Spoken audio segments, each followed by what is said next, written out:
Doctor মৌমিতাকে গলা চেপে ধরা সেই বান্ধবীকে দেখুন কেন এমন করেছিল মৌমিতার সাথে।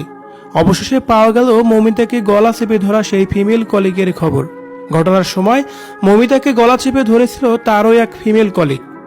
আর এই ঘটনাকেই সারা পৃথিবীকে স্তম্ভ করে দিয়েছে রীতিমতোই। একজন মেয়ে হয়ে কিভাবে আরেকজন মেয়ের সাথে এরকম জঘন্যতম কাজ করতে পারে। এখন দেখছি মেয়েরাও মেয়েদের কাছে যেন নিরাপদ নয়, তাহলে ছেলেরা তো দূরের কথা। অবশেষে মৌমিতা হত্যাকাণ্ডের বিশেষ কিছু গুরুত্বপূর্ণ বিষয় এবার সামনে চলে এসেছে। ঘটনার দিন রাত 2টা পর্যন্ত পেশেন্ট দেখেছে মৌমিতা। তার সাথে ছিল আরও 4 কলিগ, ফিমেল কলিগও তার সাথে ছিল। তারা একসাথে টিভি দেখেছে, গল্প করেছে, এবং কি এক সময় মৌমিতা অনলাইন থেকে খাবার অর্ডারও করেছিল। আবার সেই খাবার তারা 4 জন মিলেই একসাথেই খেয়েছে।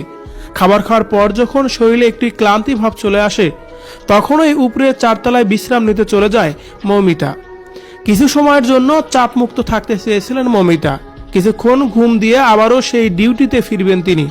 আর এমন পরিকল্পনা নিয়েই রেস্টে গিয়েছিলেন। সেই দিন টানা 36 ঘন্টা ডিউটি করেছিলেন মৌমিতা। যখন সে 4 তলায় ঘুমাতে গেল একটু সময়ের জন্য, কিন্তু কে জানতো তার এই সময় শেষ সময়, তার এই ঘুমোই